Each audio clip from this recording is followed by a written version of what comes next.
All right, they should be able to hear us. We're also just checking levels, making sure everything's kosher. Right. Usually at this point in the pre-show, I ask, what did you read today, Sal? I read Batman and Guardians before we started. I didn't read anything. I built a shelf instead. Oh, how'd that Um, go?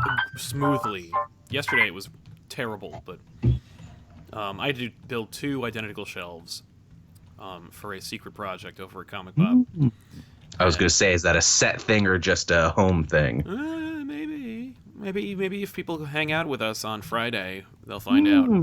Oh, yes, I believe there's some manner of celebratory stream happening that day. This is true. Yeah, we got 75,000 subs, so we're doing a thing. I will be sure to drop by and wish well. Thank you. That'd be great. We'd love to have you. Oh, thank you. All right, let's see here. All right, I guess we're good. Republic, that's good. All right. Man, so like YouTube, I don't know if you've had the problem, but like I've edited using the YouTube editor, which I guess they don't want me to use anymore. Oh. Because like the last couple episodes we've done, if you use the desktop version, they kept the video the same length but trimmed the audio so it doesn't sync and it looks like shit. That's no me gusta. That's Yeah. no good. And on the mobile, I think it's just that they didn't do it. Like they just didn't change it. Wow. But what a bunch of bullshit. Way to build an app, guys. I know. All right, we should be good. Let's go live before this thing gets before YouTube screws me over by Again. not making it sync up. We've both been getting it, apparently. I know. Yeah. We're the testing grounds.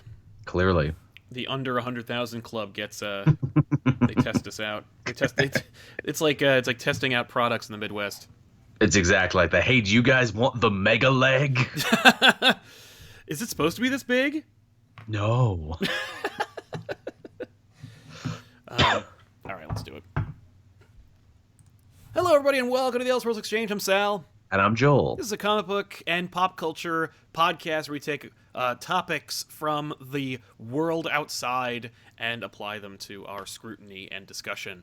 You can find Joel over at youtube.com/CapeJoel, where he does all kinds of fine stuff.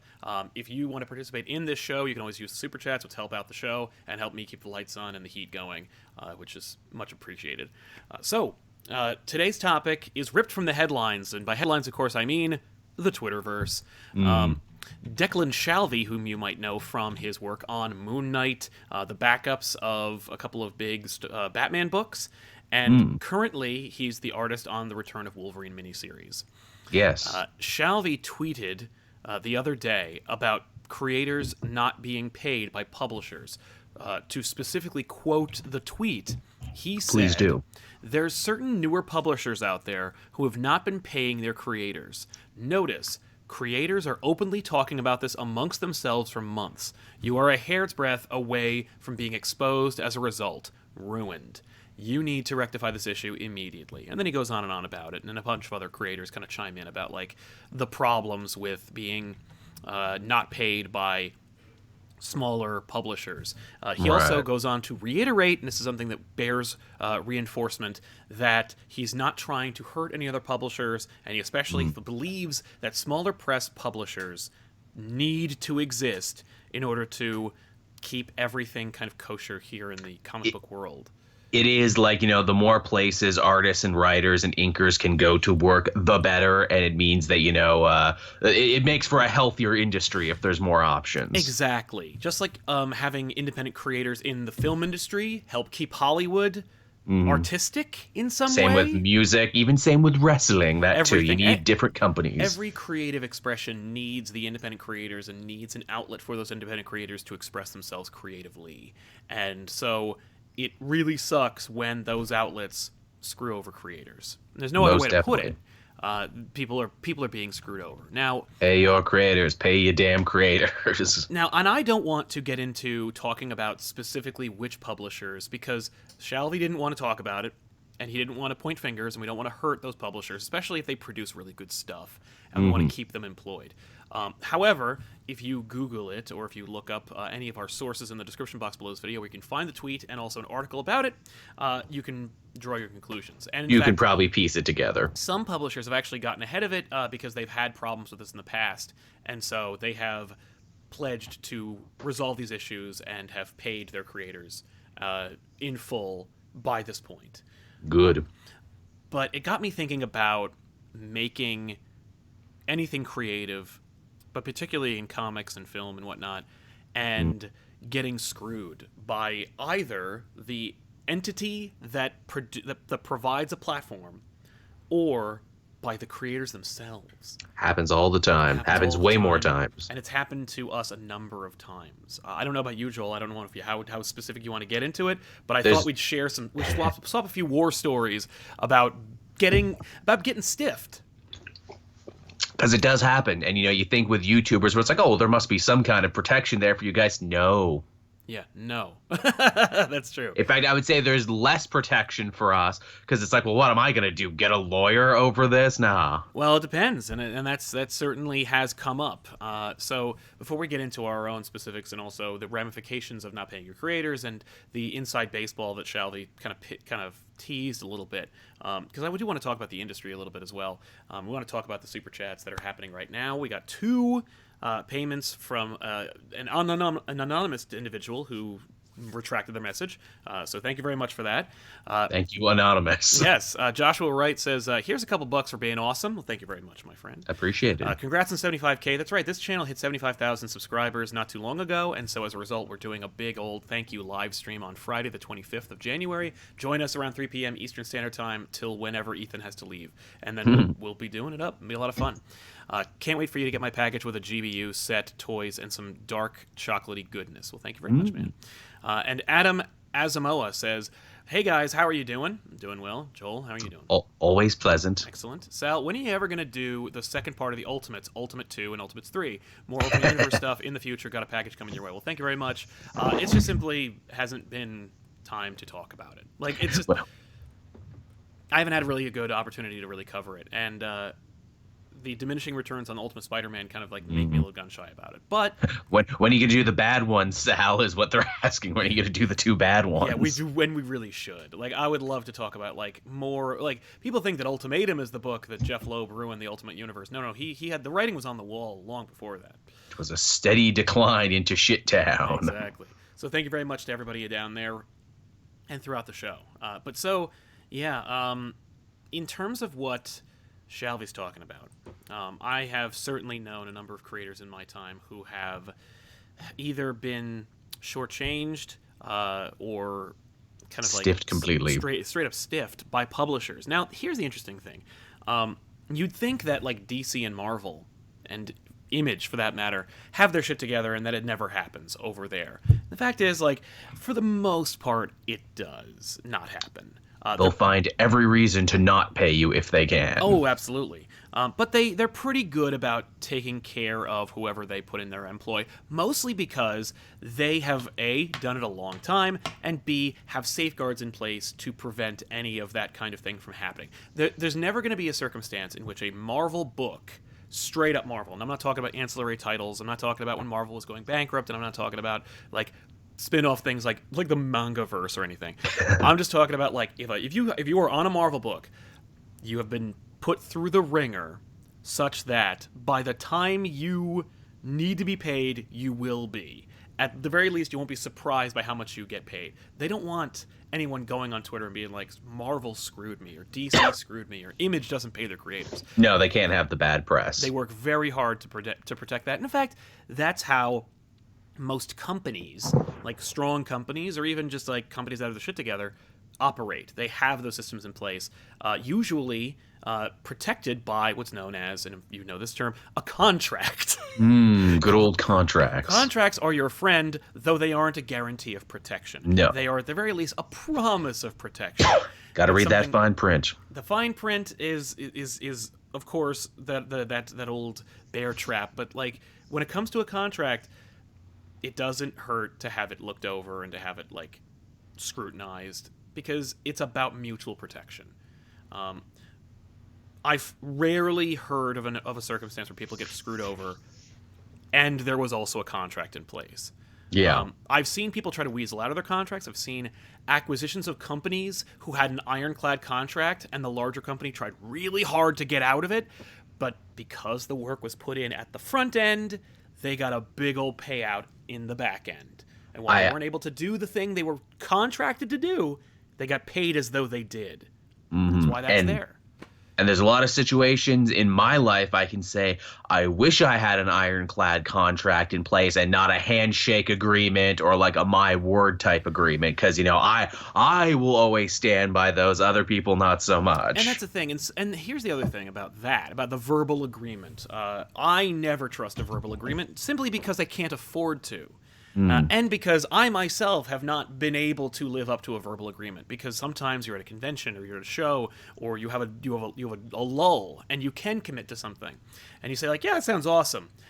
Some folk will also misconstrue what a verbal agreement is, which is why a written contract is always the way to go. If I said something like, if Joel were to say to me like, dude, we should create a show and it's going to be over here, I'd be like, oh, that sounds great. I mean what I just said. That sounds great. But Joel might take that to mean that we're doing it, and he'll start spending money to facilitate this thing that I didn't really technically agree to. Oh, should I not have spent all that money I just spent? I wouldn't. I might keep the receipts, but that's just a simple understanding of business and work with other people. And if you're going to have a contract, make sure they sign the contract, because I've been dicked over by that one too. I'll get to it. I'll get to that right away. And then the contracts just go unsigned. Now, that's a thing. Can you tell that story without using names about like getting a contract, them not signing it, and then what became of it? Yeah, there was a situation where some work for hire stuff I was doing, although technically everything I did before starting my own channel was work for hire. So, read into that what you will. And my thing was like, look, I will do this thing. I know you've been flaky at the best of times, but, I'll keep doing this if a contract, we can enter into this one. And I wrote it up and everything. And, I use the actual, that official website you get where they like generate contracts for you when they sign it on your end and vice versa. And it's all legally binding and everything. And I always heard I'll get right to that. And it never got right to. And that was like the beginning of the end anyway for me on a bunch of stuff that I was working on. So I'm like, all right, then, if I can't trust you to do this, then I guess I'm done. And I was. Yeah, that's rough. The promise of just doing the bare minimum. That also usually is a good indication. This is also kind of like a I guess an advice show as well in this particular topic, because every negative experience you have in business hopefully can be leveraged into a learning experience. Indeed. When you are working with someone that either you have been working for a long time, I've seen it in both ways, where you've never worked with them before and you've worked with them forever. But if you're in a situation like that, where it's like, hey, listen, I need, like, party A needs something and party B wants to deliver something. If party A is asking for something and party B provides a contract and party A starts flaking out, that's a good indication of what the entire relationship is going to be like from here on out. And that's on you as a creator, as a provider of content, to say, is the money that I might make worth the hassle of working with this person? Exactly. And knowing your worth. That's probably one of the greatest lessons I've learned in the last few years after going solo and really starting to work for myself on my own channel. Sure. Knowing my worth, knowing what my time is worth, and knowing what I think I am worth monetarily. Absolutely. No, and that's a question only you can really answer, although I usually can't. Like, I've been doing this for 5 years and I have no idea what our value really is. But I do know how much I have charged for services rendered. I know how much colleagues have charged services rendered. Shalvey's point about saying that, like, industry professionals are talking about what these publishers are doing and how that gets back to them. Creators are all like that in all walks of life, in every industry, where we'll all talk to each other. It's interesting when like a sponsor will come around and they'll be like, I want to get into the comic book YouTube scene, and they reach out to the same 7 or 8 people. Yep. And at least 4 or 5 of them all talk to each other, and that's a couple of us, where it's like, hey, did so-and-so reach out to you? Yeah, they did. What'd they offer you? They offered me this. Okay. I can't count the times I've said to you before I've even started the show, hey, have you heard from blank? Oh, they just wrote me then? That's a little fishy. Exactly. Um, but it is a good way to calibrate your value. Or at the very least, not your value. Your value is like intrinsic and subjective, but like the value that you can Your charge. rate. What's your going rate? Going rate, exactly. And I find it's funny as a person myself, like I value time over money almost every single time. And so as a result, I will quantify like how long will it take me to do this, and what will be, and this is fair to say and to think, and don't feel bad about it because it took me a long time to get myself out of it, out of that mindset. And that's, what's the benefit to me? How will this directly or indirectly benefit me? Is it all one-sided, or is there some mutual back and forth? If That's I'm not true. being paid, will I at the very least gain something out of it? Followers, Absolutely. and like new audience members, notoriety, or some kind of like feather in my cap creatively. Well, I open myself up to a new avenue that I didn't think before. I go through that all the time where it's just like, maybe I should, maybe I shouldn't, but maybe there's something to be gained in the long run. Exactly. So I find it surprising and also disappointing that like it would go so far as work is provided for a comic book publisher, right? Art is produced, delivered, books are printed, and then the artist never sees a check. I think that is, it's horrifying, but it's also like I would have to ask, how did that happen? How did you let that happen? And I don't want to victim blame here because I really hate that. But I also want to say, if you are going to be a professional and treat it as such, you have to do your own due diligence. No one out there, if you're going to be a professional and you're going to go out there and be like, I'm a grown-up and I live out here and I'm going to pay my own bills and I'm going to keep a roof over my head and I'm going to buy my own food, you need to also be like, no one out there cares about me. And that doesn't necessarily translate. Like, I know that the audience is very interested in us and they really care about us, but like, and you have loved ones and everything, but like, a company that needs something doesn't care about you as a person. You have No. Even if they do to some degree, but the company, these faceless entity that exists solely to make a profit, does not care about you, and it's not going to protect you. No. Human resources at any job is not there to protect you. They're there to protect the company. We've had this conversation before on this They're there to show. protect you. They're there to protect themselves, exactly. As such, contracts, if a company doesn't offer you a contract, it says, we don't need one of those. A company, that is. A person, I get that. I know a lot of people who are like, oh man, contracts make me feel uncomfortable, blah, blah, blah. Most of the time that's because they don't want to commit and be held accountable. But I do know a few people who just find them abhorrent, and I get that. But if a company refuses to offer you a contract, that is red flags number 1 and 2 out of 3. Right? And I'm sure it happens a ton in the comic industry because it's like, well, you're really just a freelancer. You don't work here. We treat you as a freelancer. And listen, there are freelance or work for hire contracts very easy to draw up. You can literally type in work for hire template and you will get one. And it says all the legalese that you want to be protected for.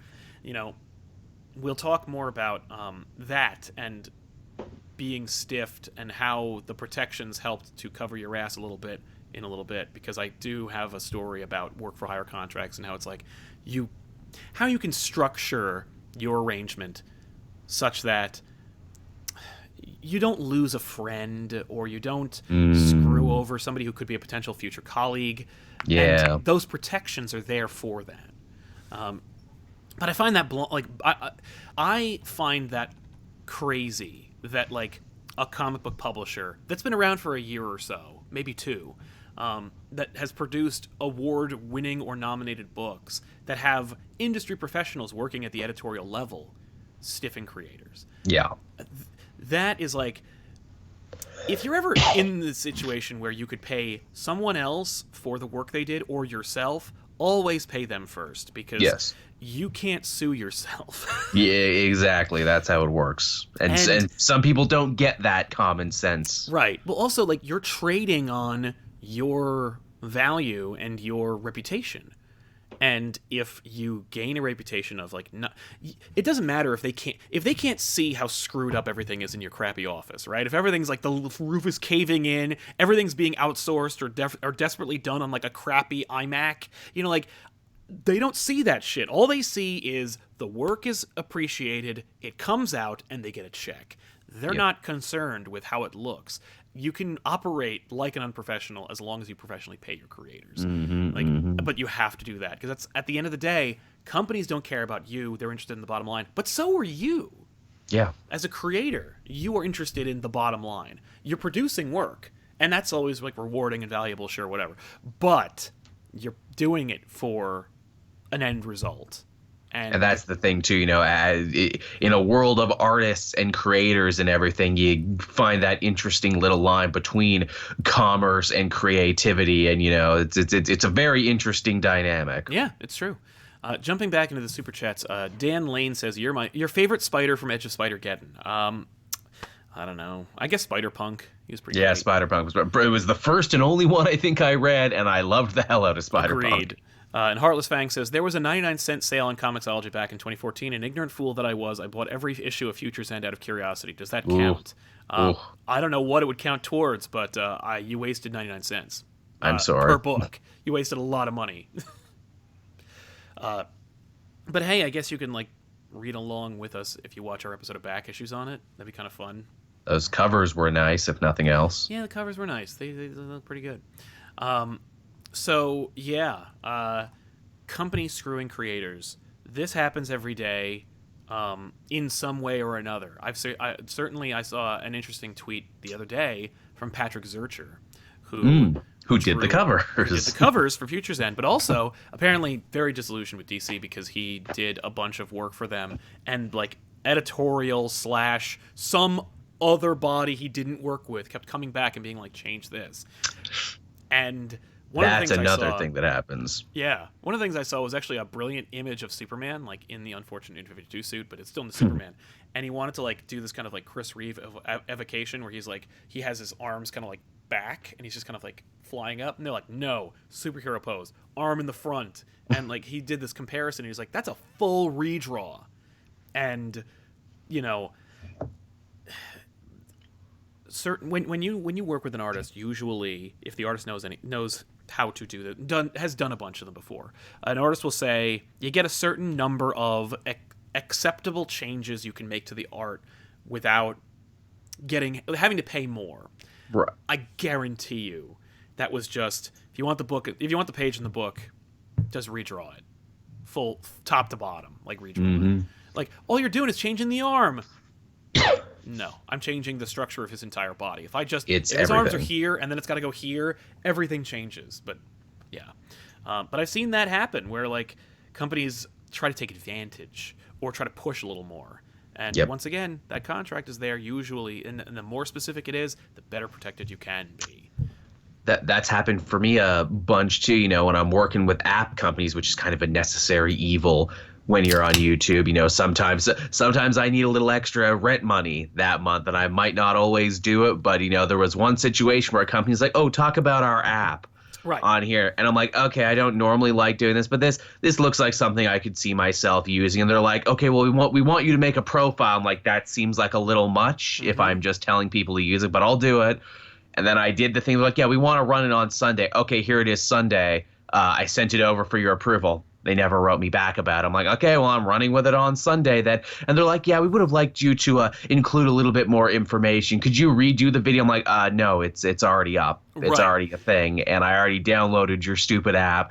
Not only am I not doing it again, I'm deleting your app, keep your money, and I'm re-editing the video to take your ad out. Wow. So you refused the money.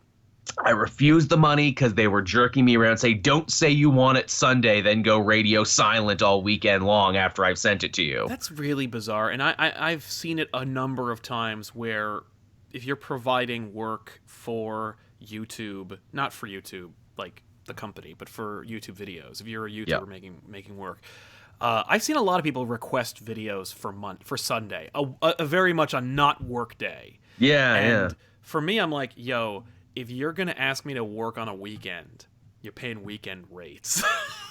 For real. because I know, because it's a value to me. Like, I work Monday to Friday, Saturday too sometimes. Like, I work a lot, and if you're asking me to work on a day when I'm not normally working, that's a work day. You gotta treat it like that. I'm very surprised, however, I'm not surprised, however, that most people undervalue or totally don't value YouTube and YouTube content creators, because like It's super strange. I don't even think that app company is even still around anymore. Like you can tell because we get so many of these offers where it's like, well, you're a flash in the pan who's not going to be here next month. Mm-hmm. But you clearly have some capital and are trying to spread it around. So I mean, hey, why shouldn't I wet my beak a little bit? No, I completely agree. We at ComicPOP do occasionally sponsored ads in our videos, and it's very selective and it's very rare, and it's only because most of the time it's either something I don't believe in, something I would never use myself, or something that my audience would just completely reject. And there's another factor to that, and it's what you mentioned, kind of, the idea that, like, you know, in a month they'll be gone. Will they be around long enough for me to be paid? Yeah.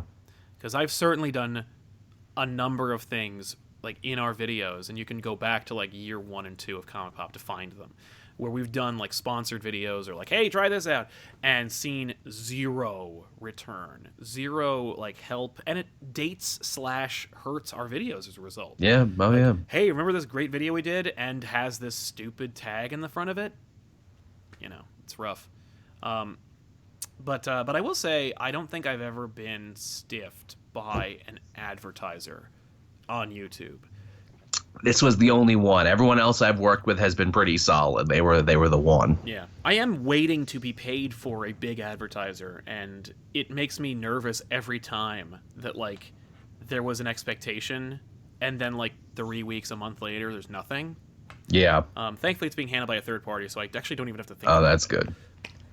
But my thing too is, you know, again, I was in a similar situation. I was working with a company. It was Verve. I'll just say it was Verve I was working with, and I did actually sign all the paperwork. There was paperwork there. Oh wow! But it took a couple months for my money to actually come in. And I was getting to the point where it's like, hey, it's been like over a month. Where the hell's my money? Right. and they're like, oh, hey, sorry, you know, that's getting processed. It comes out at the next of the month there, and I'm like, all right then, it better be. And it eventually was, but it was getting to the point, like, that was my foot down warning, where it's like, you know, pay me or I tell everyone how sucky you are. That's the worst, because you've seen even comic book professionals, you've seen YouTubers I know behind the scenes, I've seen many a deal being made using very harsh/threatening language, where it's like, yes, we need... Like, you need to be able to deliver, because otherwise I'm going to use my popularity / the thing you want to hurt you. And I hate being that guy. I hated it having to come to that point, but it was a month, and I'm like, all right, pay me. And they were another one, too. It's like, we would like it a different way. We'd like you to do it slightly different. Like, all right. I redid it 2 times. Two times, that's like, that is egregious. Like, the fact is, just make it, like, just put your parameters into the text when you send it. Like, it's also like, hey, I think I know my audience. I think I know what they would like, and I think I know how to best sell to them. Yeah, no, I completely agree with you. Talking about getting screwed, I read an interesting story literally yesterday about people who, what was it? People who, you've seen how publishers can hurt creators. I've also seen the other side of that, where creators have stiffed customers, people who want something. Interesting. This is a very dicey subject when it comes to comic book art and the comic book industry. Artists are artists, right? Like, if you're an artist, you have a particular type of quirk. You're not a business person. At the core, you're an artist first. Hey, man, I'm in it for the creative expression, man. Right, and I get that, and I'm not like, I'm not judging. Certainly, I've worked with enough artists in my lifetime to say, like, artists are incredible people who believe in what they do, and I'm because they have to. actually, and I'm so thankful that they're not business people. That they're not like, here's my full contract. But I've seen that they've gotten savvier over the years, where they're like, Because they I need do to. need protection. Like I do need to be savvier about this, and like it I'm sure it hurts their soul a little bit. But Because we've heard too many horror stories of like, and that guy got nothing. That guy poured his heart out on the page or on the written word, and he got nothing. But I read an interesting story about an artist. I'm gonna leave the names out, but I saw I saw a story about an artist who had been working in the industry, the comic book industry, for 40 years, and he took a commission. And artists do this all the time, by the way, to pay the rent. Like, comic books don't pay a lot of money. No, and you don't get a lot of royalties. If you get royalties at all, there's a whole generation that has no royalties. Oh, completely. But you'll also notice, like, why whenever a creator takes on a new book, they make a new character. But this creator worked in the industry for a long, long time, has had a big foothold in this whole world, and takes commissions because like that's how you help pay the rent. Like if you some of them have like a website where you can like request commissions. Sometimes you do it through a convention.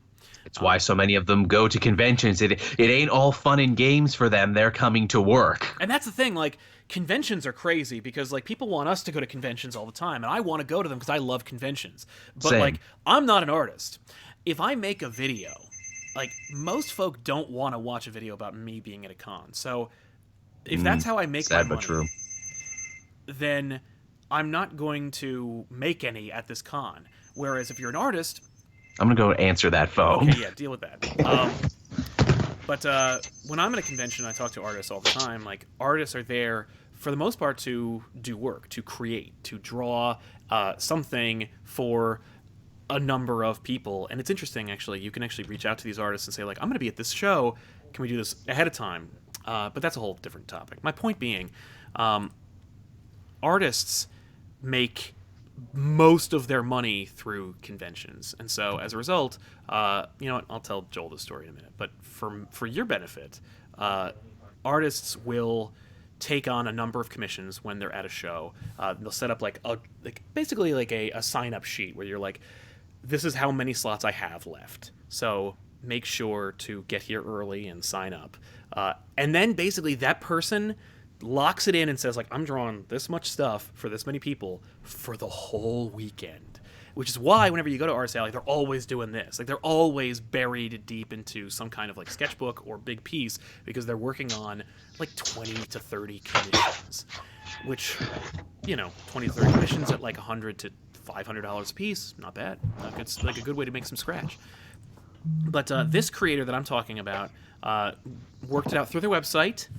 They took on a commission for about $575, and they set up a whole thing. I don't know how about the contract deal. All I do know is they set it up, and they set a date of a month and a half later. So it's like, I will have your piece done in a month and a half. At the end of the month and a half, the injured party, we'll call them, reached out to the artist's representative, and the representative changed the date, moved the goalposts, so to speak, and this happened 4 times. Wow. So, like, and I've been there where it's like, hey, how's the piece coming along? And because you said it would be done by now, and I gave you an extra week. And by the way, that's fair to do. If you ever take a commission, assume it's going to take longer than whenever they said it's going to take. I commissioned some art just recently, actually, and I'm going through that right now. Yep, where it's like, okay, I'll have it done in a month. And then a month goes by, and you're like, give them an extra week. Then email them. They'll appreciate it. At least the person I'm working with, too, I know they were taking on other work, and they know I'm good for it. And they're like, hey, I got some other higher pays. I'm like, that's fine. Get to it when you get to it. That's fine. It's not a rush job. If you're working with an artist who is in any way professional, they will reach out to you before the deadline to say it's going to take a little longer. Yeah. That's them just covering their ass, which is fair. So anyway, they reached out. They moved the goalpost 4 times. And then while that was going on, this person was like, I'm getting screwed. Like, I might never see this art again.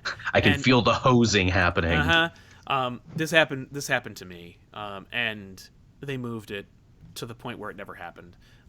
So he reached out to a number of other people who had gotten commissions or tried to get commissions from this artist, and they formed like a kind of confederacy. And they were like coalition. Yeah, and a couple of them like reached out and wrote like a kind of like group letter that said like, if you don't deliver our art, we will take this story to the public. We will tell everybody that like you don't honor your requests.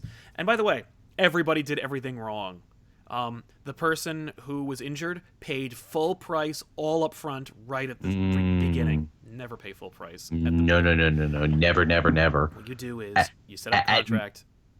You set up a contract that says, I'm going to, like, this is the full price. I'm agreeing to pay X amount now, and then X amount upon receipt of services rendered. Sometimes, if it's a long project with a bigger budget, you'll want to pay it off in milestones. So you're like, okay, I'm going to pay, like, let's say it's $1,000. Let's just use that as a nice round number, $1,000. I'm going to pay like $200 up front, and then I will continue to pay $200 every month, right, until it's completed.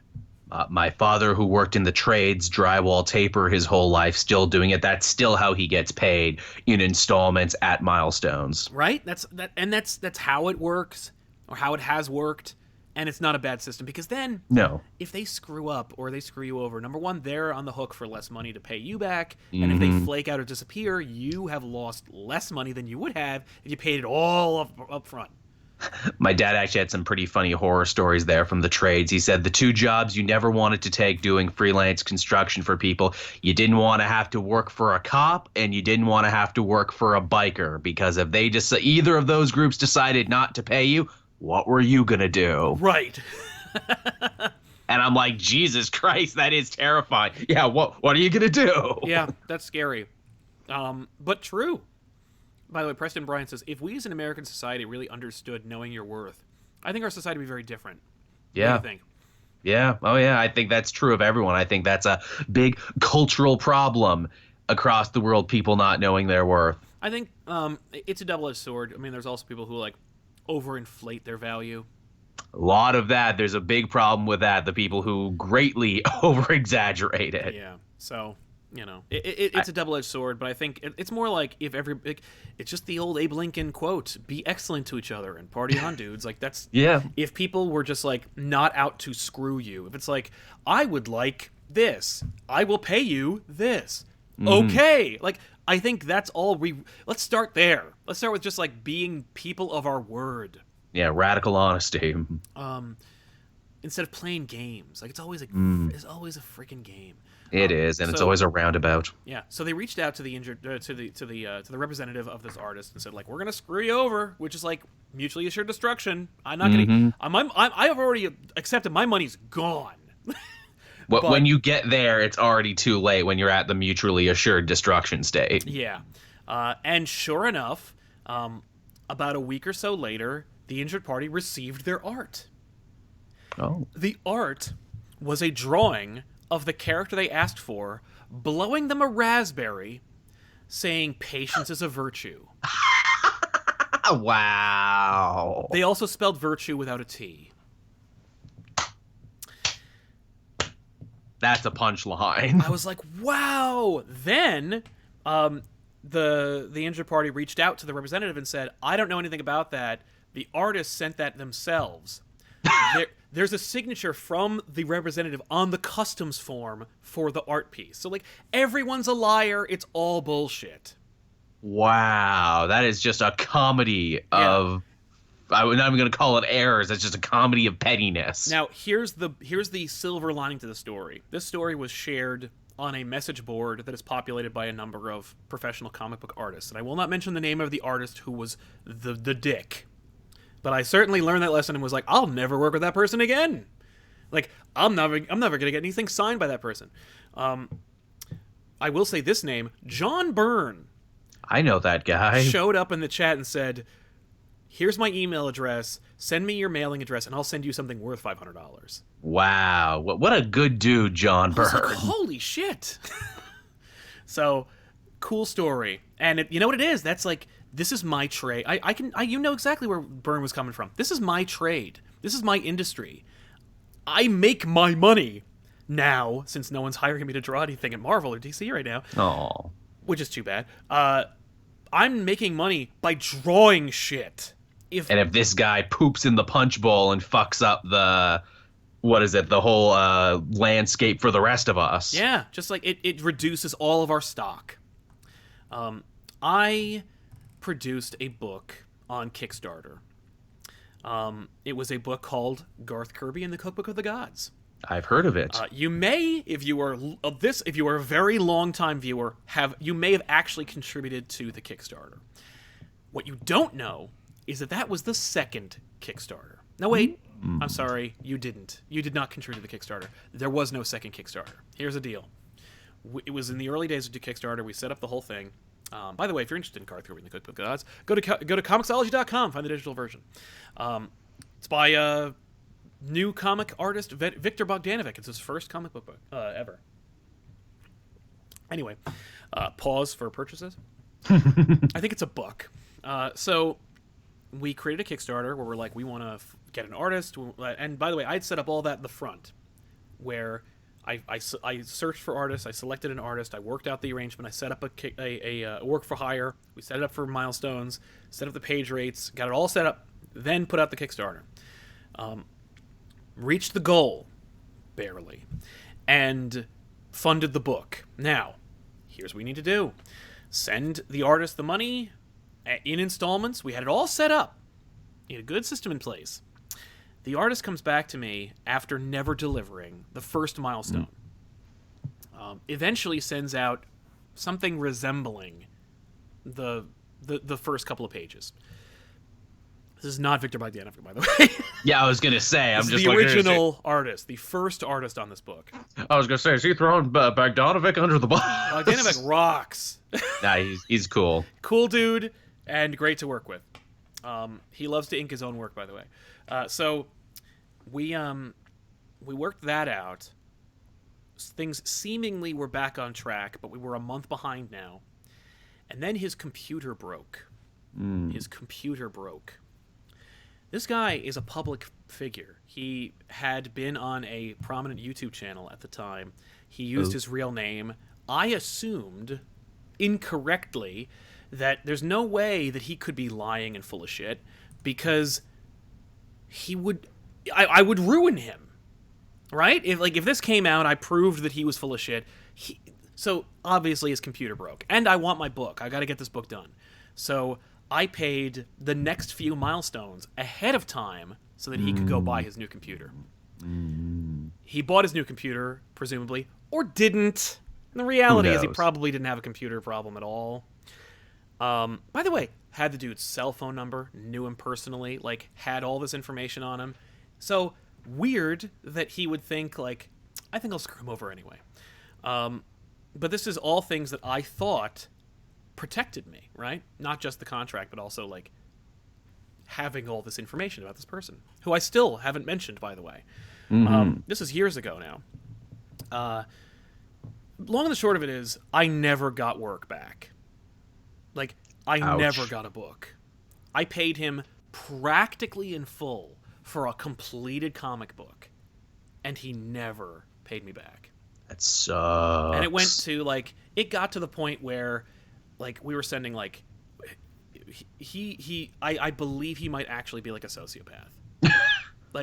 Because he was legitimately I'm sorry. It just really, sad, pathetic things, to me, where I'm why are you telling me this? I don't need to know this. I just need to know where the hell my pages are. And so, actually, Garth Kirby and the Cookbook of the Gods is entirely funded by me after having wasted all that money on this son of a bitch. Damn. Now, they lived in another state, far away. I worked out a small claims court and found out that the cost to sue him would have outweighed the amount owed by, $2,000. Ain't that always the way? I did, yeah. And so, as a result, even though I had the contract, it was non-enforceable. And the other tricky part, and that's why I was oh man, that's why I'm always dodgy about well, don't do this or I'll screw you over here. if you do that, if you push the nuke button on a creator or on a person, on somebody who's injured you, you might look unprofessional. Yeah, it's true. Can you imagine like how it looks? Because that's just back then. It was just like it would have just been called like drama. You know, I didn't have like a YouTube channel at the time, so I couldn't just like put my face on camera and be like, "Hey, this guy totally screwed me. Does anybody want to help me out?" Like, I would have to like contact Bleeding Cool or something and be like, "This guy screwed me over. Let's do it." And even then, he was such a like crazy person. There's no way, even if like everything fell on him, that he would have paid me. He was dead broke. There's no way he was gonna like, and he was like, "Why? How would I even like? Why would I even do it? Like, especially now, he's used all of his bargaining chips. Like, he's totally said everything. Now what? Like, why would I ever pay him now? Yeah, you know what I mean? It's true.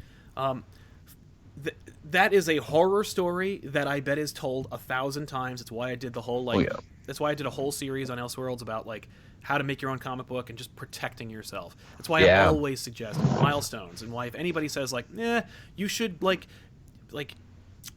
pay, don't pay. If the milestone and like contract system deviates in any way, think very hard about whether you want to continue that relationship. It's very easy, by the way, to just say like, nope, never mind, we're good. And there should be, by the way, a termination clause in your contract. Yeah, that I have the right to fire you whenever I want. Right, and become and be fully paid. You know, like, or I will pay. I'm willing to sacrifice X amount in order to terminate the contract. Right, Usually artists like that because they want to have their own protection as well. They want to get paid something. The worst thing is like you hire an artist who has a really good like portfolio and then they can't do your thing the way you envisioned. And then you're like, oh no. And then they go like, oh well, but I did all this work. I should be paid. They deserve something. Like you changing your mind about who you wanted because you didn't do your due diligence, that's not enough. Like you need to be on the hook for some of that money. Interesting postscript to that story is years later. I was at PAX with Tiffany in I guess it was Washington, and he was there. He had made a big deal about being there, and I saw him like in the crowd, like walking by, and I was like, "Hey, there's the guy." Tiffany was like, "Well," and she turned around and chased after him. Found him, and she went, "Hey, are you so and so?" And he's like, "I certainly am," because Tiffany's a pretty young lady. She's like, "Hello." And he's like, "Oh, am I being hit on?" She's like, "Hey, you owe my boyfriend a lot of money." Oh, Tiffany's the best. And he's like, and she's like, "Yeah, so we can meet you like later, and you can pay up." And he's like, "Oh, yeah, I should probably get back to him." This is years after that happened, by the way. This is years after he screwed me. He left the convention and never returned. That was first day. But I was like, oh my god, that is worth it. Thank you so much. Tiffany worked her verbal kung fu on him. It was like Mortal Kombat. She got finish him. Yeah, and tore his heart. But just like unbelievable. And it's just like, and by the way, I think like at that point, the rest of the money that was owed to me was like, I think $500. But like, come on. Like, come on. I guess that's a good question, too, you know, without getting too personal. How much have we been left in the lurch for? That app deal was for $200. You said that was for $500 something, so there you go. Oh, yeah, no. I paid, I think it was $2,000 for the book. And I think I eventually got certain amounts back. But, like, at the end of the day, what was owed to me was still an outstanding balance of about $500. Which is rough. Like, you know, especially back then, I was very broke. I had no business making a comic book. By the way, getting Arthur the Lobster in the super chat saying, "Savage Tiffany is savage." It's true. She rocks. Like, she completely destroyed it. Because I was like, at that point, I'm like, I don't want to do that. I'm not going to, like, deal with... I don't want to see him. You know what I mean? I don't want to, like, get in his face and complain and stuff like that. See, you say that because you're a nice guy. I wouldn't want to do that because it's like I cannot be held accountable for what I'm about to do in the next few minutes. No, it's true. I couldn't even like, I don't know. It was just I really like to try to avoid confrontation in that situation. But like again, there's nothing I can do. What am I going to do? Kick his ass and take what was on him? Like I mean, that'd be a story, wouldn't it? You know how long it took to tell this story? What am I going to explain this to all the enforcers at PAX? Like, no, you don't understand. So we had this mutually, like, no. And ultimately, by the way, it worked out. Bogdanovic's art trumps this dude. Yeah. And Garth Kirby looks even better as a result. And so yeah, that's one story of 1,000 of like getting screwed and not protecting myself more than I should have. But we get a little wiser, don't we? It's true. So when I hear like about creators being stiffed from like legitimate outfits That have no right stiffing you, because it's like, come on, guys, you're on the stock exchange, for Christ's sake. right, like I get rando from LA fucking me over, but I don't like, but major company with, like you said, like stocks, like I don't get it. And it's like, because there is no benefit outside of like keeping the relatively small amount of money that you could like retain from Absolutely. over, because like it just, and comics are so small and so niche, everybody knows. Like, Oh, yeah. the second you're late, if you're late, they'll all talk about it. Oh, Oh, by of the course. way, like so and so, they're going to be late. So don't need anything. And some people like Rob Liefeld continue to carry around the chain of chronic lateness all these years later, too. Yeah, no, it's true. So yeah, like it's interesting and also like frustrating to hear about it and to live through it. Oh, yeah, no doubt. This reminded me of another funny story Yeah. of scams, or possibly scamolas, that took place in the nerd community. Do you remember that game Parappa the Rapper? Yeah. Yeah, the guy who did the voice of Parappa the Rapper, apparently he has done nothing but perpetrate scam after scam ever since that game. So he's a voice actor. Yes, and apparently, like, he was like, oh yeah, hire me for your fan project, hire me to like record your voicemail and everything. And apparently, he was just taking money left, right, and center. That's crazy. And like not giving back any money. Apparently, Parappa's an asshole. But like he would like write really condescending messages back, like, hey, yeah, I'll get that done. You gotta believe, because that's what Parappa the Rapper says. That's the thing. For me, it's like, you should be ashamed of yourself if you can't pay your rent, or if you can't if you can't fulfill your obligations. Mm-hmm. There's no benefit to being a douchebag about it. Part of the reason why I like didn't kick the shit out of this guy when I heard he was physically there was because like he's really pathetic. Yeah. And he was not he was a different kind of asshole. Mm-hmm. You know? And you'll meet all different varieties of assholes. Right, but like if he had been like lol, or he'd send me a picture of him like counting money, he would never have seen me coming. Like, no, exactly. And you'll never see it coming. I would have like hit up a Harley Quinn cosplayer, grabbed her like bat, big giant bat. But yeah, just weird. It's shameful. There was also another story that made me laugh. One of the Power Rangers who doesn't get invited to the Power Ranger cons anymore. This was much later. Like apparently a bunch of the actors had gotten together and signed like a big thing to be raffled off for charity. Okay. And this guy just took it. What do you mean took it? He just took the big poster that a bunch of the actors were going to sign and raffle off for charity, and he just took it and I think he tried to resell it later. What? Yeah, I know, right? Here's the funny thing. His character on the show was a thief. That's funny. So it's like, hey, man, I'm just living my role. Yeah. Now, here's a question. If the publisher releases a statement that says, like, we screwed up, we'll never do it again, do you give them like, you personally, how do you feel about that? If you were the injured party? That's a rough one, because it's like you got to figure, if you say we'll never do it again, is this the first time you're apologizing, or is this just the first time you got caught? Yeah. Well, and that would exist in the back of my head. In a small like community like comics, you'll know. You know what I mean? Like the information is there. Also, it's like, why? Why couldn't you pay this guy? Yeah, and that's a good question. Like, I don't know. I can read a little bit of their statement. We learned from our mistakes and improved our payment systems and payment communications with the goal of issuing payments in full and on time. Meanwhile, we've worked to rectify all outstanding billing issues. While we've lost the support of some, we've also gained even stronger support from those who stood by us as we fought our way back. Back to paying creators on time, back to seeing our series release regularly, back to what brought us here in the first place, to do better by everyone in the industry, from creator to retailer to reader. It's very doublespeak, but it also feels like that's not good enough. No. It needs to be, I think, more... It needs to be, like, real. Like, Yeah, I keep asking, but why, though? right, but why did you fall back? Now, if you are a smaller publisher, I mean, like, how many publishers do you think emerged in the 90s that, like, shut down a year later?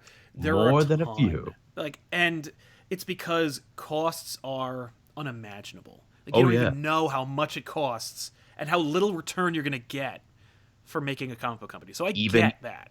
Even bigger companies that had, like, you know, connection to Marvel and DC, like your Milestone and like your Image, hey, why are the checks coming later and later? That should be an indicator for you. Like, I need to find something else to do. Like, I need to find another avenue. Mm-hmm. It's happened to me. Yeah, Joshua Wright says, I work in music, getting screwed over is all too common. That is too freaking bad. The music industry wrote the book on it. Hey, Mr. Barry Gordy, really? You're going to sell my CD for $1 and I can have 5 cents of the dollar? Yeah, wow, thanks. Like, you sure can, son. Yeah, I mean, every industry, video games, comic books, music, movies, everybody. Cam was reminding us, this whole episode could have been about MoviePass. MoviePass, I mean, here's the thing.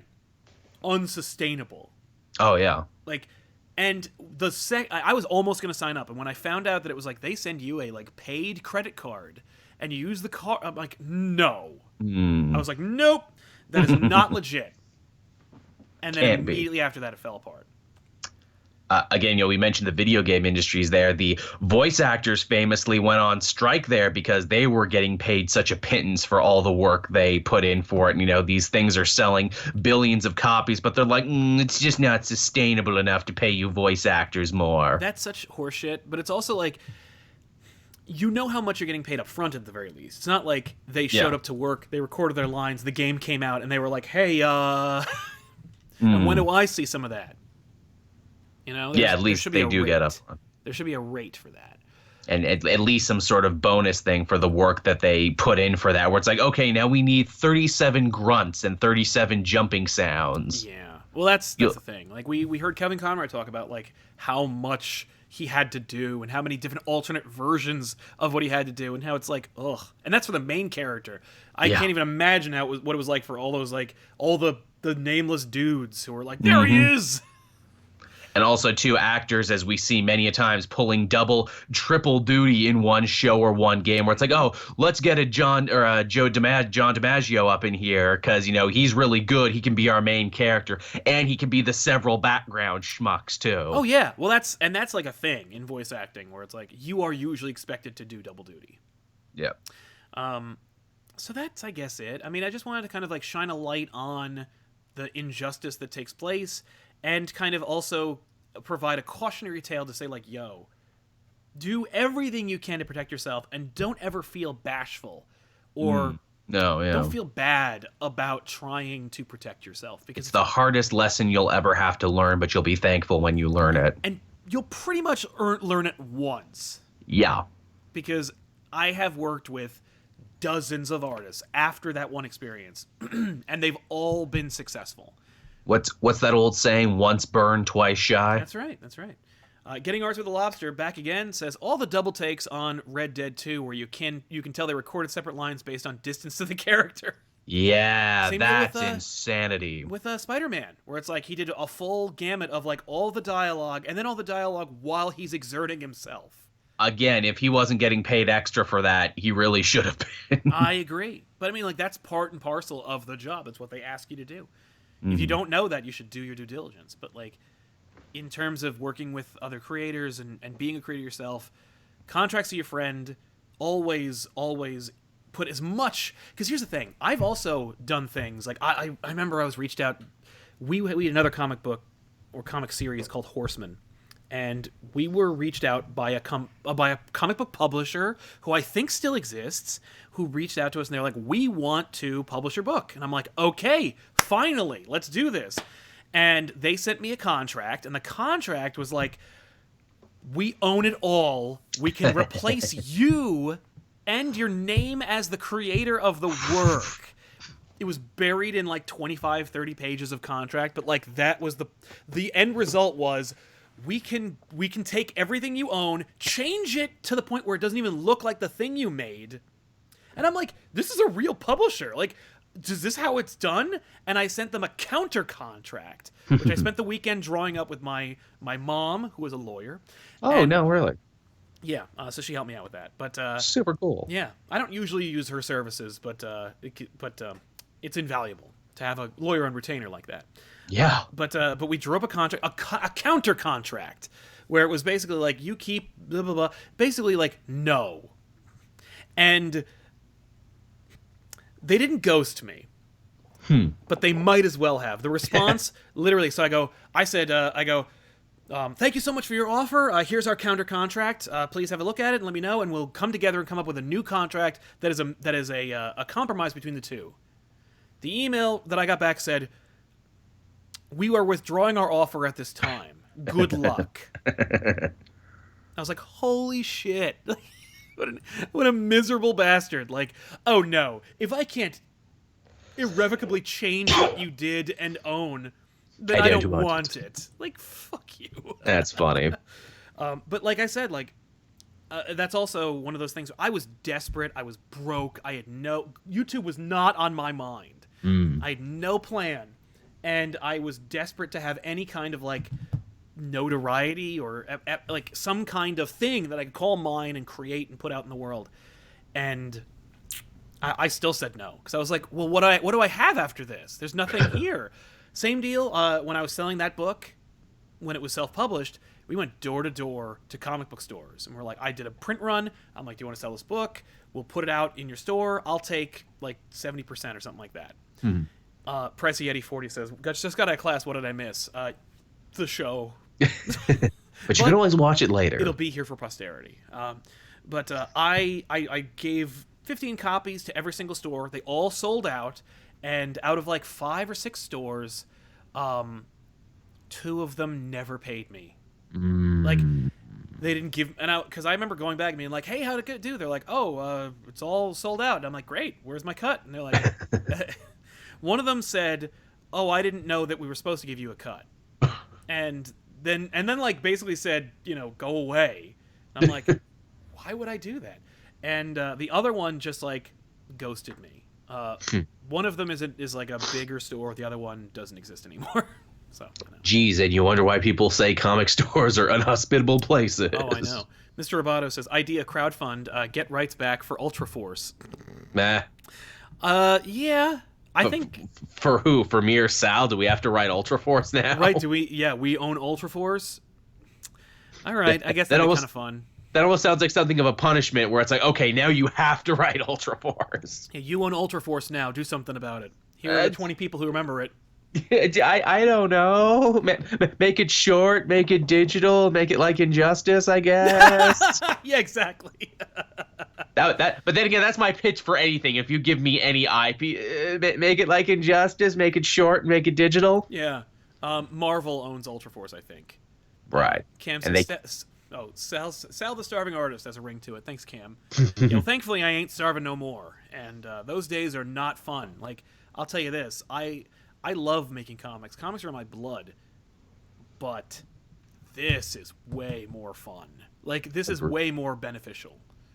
Like, I'm doing better. I'm happier. Like, it's just way better. And just beneficial across the board and more fulfilling. Yeah. Oh, no, it's true. And I wouldn't say I'm a starving artist, but I'm at least a hungry artist. I'm an artist who could use a sandwich. Right? I could go for one. But, yeah. So, anyway, those are a couple of stories about the industry, about, like, warnings. Hopefully, I'm very much a proponent of, like, learn from other people's mistakes. Why fuck up? If there are so many more out there who could do it for you. And never let it be said that you didn't learn anything watching the Elseworld exchange. That's right. This is very much an educational show. Mm-hmm. But a lot of different stuff going on out there. And so we want to thank you so much for hanging out with us and watching our show. And we'll see you guys next time with another episode. Of course, stay tuned tonight for back issues. And of course, if you want to catch the bonus show that spins out of the show, go to patreon.com/ComicPOP. It'll be up tonight, so you can listen to it. And we'll see you then, everybody. Thanks a lot for watching. So long. Bye-bye. Bye-bye.